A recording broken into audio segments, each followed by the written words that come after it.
Hello Capricorn, Sun, Moon, Rising, and Venus signs. Kamusta kayo? Sana po nasa mabuti kayong kalagayan. Welcome back po sa Star Tarot. Kung bago kayo dito, welcome din kayo. Thank you sa inyong support. I truly appreciate it. God bless you all. Pauna mensahe ni Capricorn ay Knight of Wands in reverse.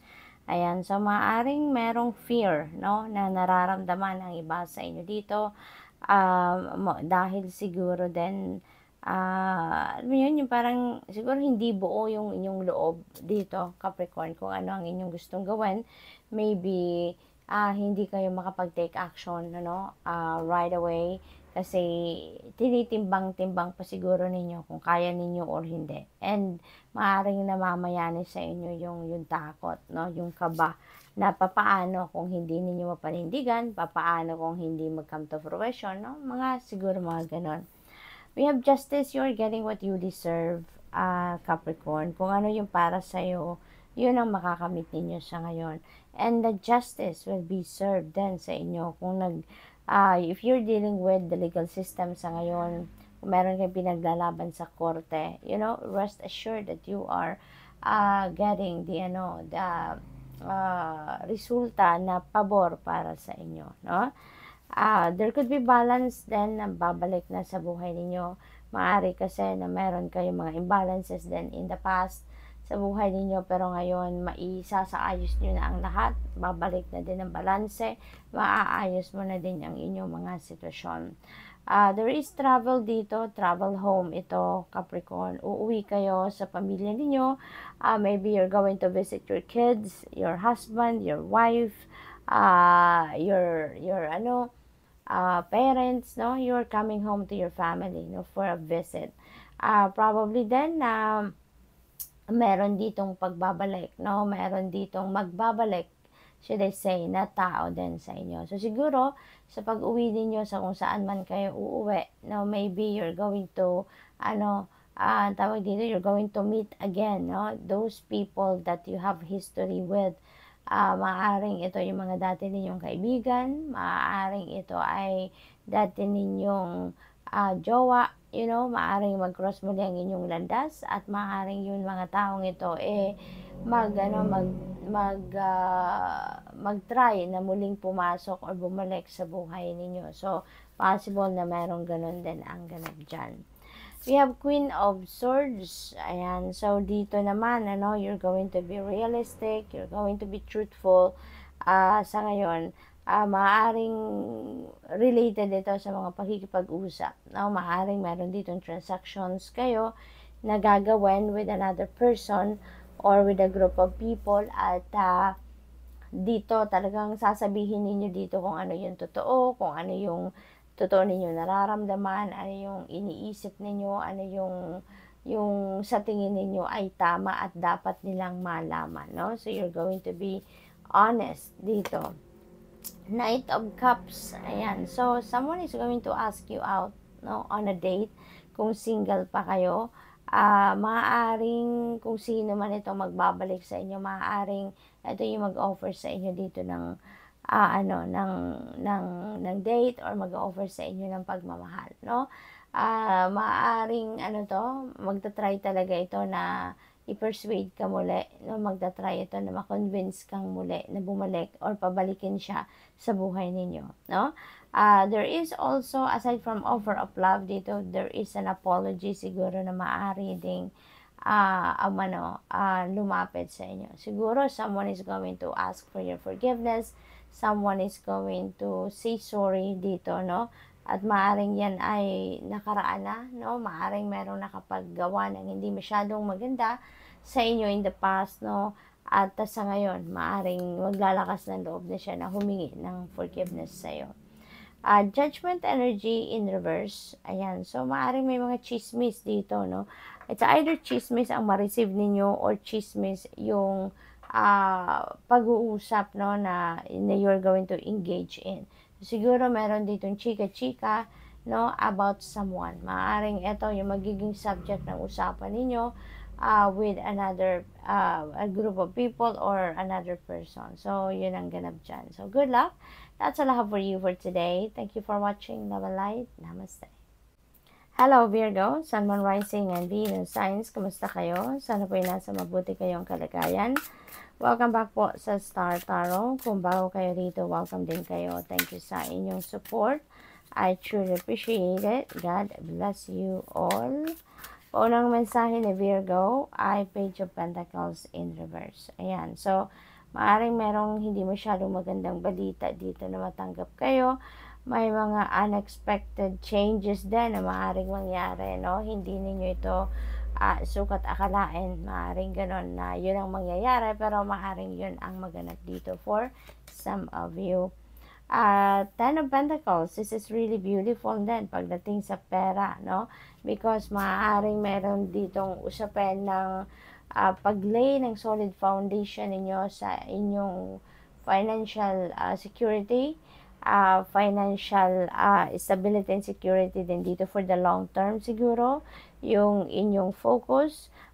Possible din na meron na kayo nun. Meron na kayong konkretong pagkukuhanan ng inyong pera for the long term, establish yung trabaho, establish na negosyo, siguro yun ang meron kayo sa ngayon, no? Financial success, no? Maaari din na yun ang ma-experience ng karamihan sa inyo. For others of you, this could be usaping mana, no? Para sa iba sa inyo, Virgo, maaring meron kayo ditong pag-uusapang mana as well. So, good luck to that. We have Knight of Pentacles. Magiging sigurista kayo ngayon, Virgo. Sa pagbitaw ninyo ng pera, investment, maaring ganon, ano? Magiging sigurista kayo. I-research ninyo yan, pag-aaralan before you invest on something. Mag-aano kayo dito. Before you invest on something, magkakaroon kayo dito ng matinding pag-iisip, pag-research, no? Bago kayo bumitaw ng pera. So, that is really good kasi pinaghirapan nyo ang perang ito. Talagang nagsikap kayo dyan, pinagpaguran, kaya tama lang na maging sigurista kayo. Tama lang na pag-ingatan ninyo, no? There is also an offer dito of pagkakakitaan. Maaaring merong bagong money path na magbubukas dito sa inyo. Maaaring meron ding offer ng bagong pagkakakitaan, bagong trabaho, negosyo, business venture, maaaring ganon. We have strength you may need, no? You may need to activate your inner strength and courage dito para maharap ninyo ang kung ano man ang problema na yan, no? Na maaaring dumating sa inyo. Kailangan ninyo na magpakatatag, magtiwala kayo sa sarili ninyo, magtiwala ka sa inyong kakayanan, okay? What else? We have Five of Wands. This is conflict, no, with another person. Maaring meron kayong hindi pagkakaintindihan with another person. Maaring kung sa trabaho ito, maaring meron kayong conflict with your coworkers kasi this could be related to to promotion. Maaring merong rivalry, maaring meron ditong competition, no, sa isang posisyon sa trabaho. Kaya siguro dito na may kagalit kayo or may hindi kayo pagkakaintindihan with other people because of that competition. Kung sa pamilya naman ito, maaaring may hindi kayo may hindi kayo pinapakinggan. Maaaring yung gusto ninyo, yun lang din ang ipinupush ninyo. Maaaring ang iba dito siguro nagagalit din sa inyo or nagtatapo sa inyo because of that, na maaaring they are telling you something and maaaring hindi kayo nakikinig, no? What else? We have Six of Swords. You are definitely going to move forward sa buhay, no? Tatapusin mo na kung ano man ito nagpapahirap sa inyo, kung ano man yung toxic situation na to, you are going to put an end to that. Tatapusin mo na sa ngayon, you are going to cut cords. Maaring related yan dito. Kung ano man ang pinag-aawayan ninyo dito, ano man yung hindi ninyo pagkakaintindihan with another person, you are going to cut cords, no? Diyan sa sitwasyon na yan, and you are going to move forward with your life. You're going to move on. Parang hindi nyo na to papansinin. Kasi negative energy na yan, no? Para sa inyo, nahihirapan na kayo, parang nabibwisit na kayo dyan. Kaya, it's about time na para iwanan nyo na lang yan. Alam nyo namang hindi nagsiserve ng highest good ninyo yan. So, it's time to go. It's time to release, no? Those people from your life. This could be, relocation. Maaaring ang iba sa inyo dito is going to change place of residence, change of home, change of workplace, maaaring ganon. So, talagang magdidistansya na kayo dito sa sitwasyon na to, no? Kung ano man yan, puputulin mo na ang connection mo dyan, puputulin mo na yung daan, no? You're going to, parang burn the bridge dito, no? Between you and this situation. So, good luck, Virgo, and that's all I have for you for today. Thank you for watching. Love and light. Namaste. Hello, Taurus, Sun, Moon, Rising, and Venus signs. Kamusta kayo? Sana po nasa mabuti kayong kalagayan. Welcome back po sa Star Tarot. Kung bago kayo rito, welcome din kayo. Thank you sa inyong support. I truly appreciate it. God bless you all. Paunang mensahe po ni Taurus ay Four of Wands, no? This is a celebratory energy, Taurus, kaya maaaring meron kayong isa-celebrate dito. Maaaring meron kayong kasiyahan, selebrasyon, meron kayong okasyon dito na maging masaya, no? Masaya.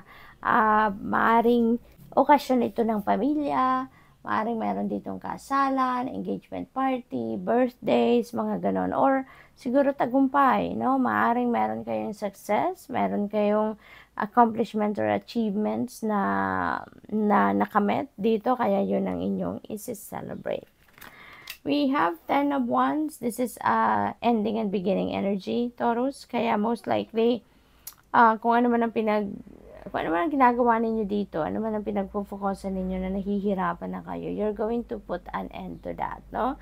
Parang hindi nyo na to kaya mag-isa, no? Parang ganon. Kung sa trabaho to, maaaring overload ito, no? Overload na kayo. Marami na siguro kayong ino-overtime ginagawa, pero alam mo yun, parang nawawala na din kayo ng oras para sa sarili ninyo. Even yung pagpapahinga ninyo, konting oras na lang ang naipapahinga ninyo because of overwork na, 'di ba? Possibly din emotional burden ito. Maaaring ganun din. Sobra-sobra na yung bigat ng inyong kalooban dito. Stress, yung ganun. Probably, sa pamilya din ito, no? Marami kayong obligasyon, responsibilidad na nasa balikat ninyo. At ngayon, parang marirealize ninyo na bakit lahat na lang kayo. 'Di ba? Kaya siguro hihingi din kayo ng tulong dito sa inyong mga kapamilya, or probably, baka iwanan nyo to, no? Kung ano man ang bigat na to na nararamdaman ninyo, talagang ibababa nyo na yan at iiwanan nyo na yan. We have 7 of Swords. Mag-iingat po kayo. This is a warning for you to be careful. Pay attention sa inyong mga nakakasama, mga tao sa inyong paligid, because there could be lies around you, no?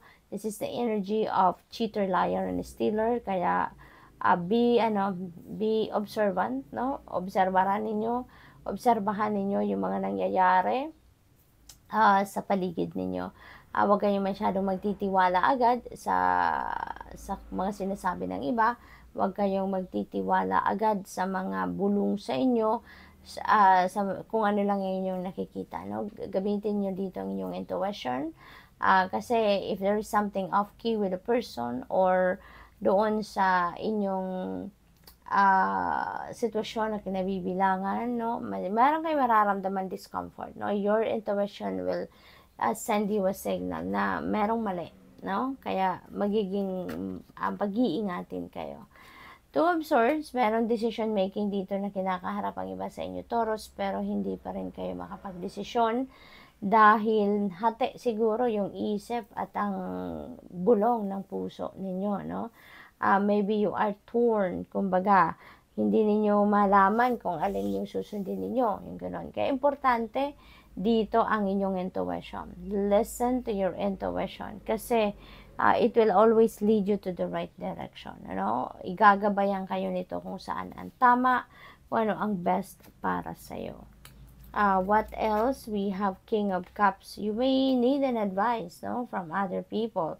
Maaring you're going to approach someone, water sign, Cancer, Scorpio, Pisces, at maaring siya yung go-to person ninyo pagdating sa paghihingi ng advice. Kaya maaring siya ang lalapitan ninyo dito. Maaaring siya yung pupuntahan ninyo dito, no? To ask for sage advice. So, good luck to that. What else? We have the full energy. You're going to start something fresh dito, no? Maaring related dito sa Four of Wands. Kasi kung meron dyang bagong tagumpay, no? Kung may achievement kayo, accomplishment, for sure, magsisimula kayo ng bagong chapter sa buhay ninyo dyan. Magsisimula kayo ng bagong trabaho or kung ano man yung tagumpay na yan, ano? Negosyo, ganun. Or probably magsisimula kayo ng pamilya, no? Dito sa kasalan or engagement. So, definitely, that is going to lead you to the next level, hindi ba? Magsisimula kayo ng bagong chapter, new beginning, fresh start dito sa kung ano man ang sitwasyon. So, this could be anything, depende sa inyong kalagayan, no? So, good luck. That's all I have for you for today. Thank you for watching. Love and light. Namaste.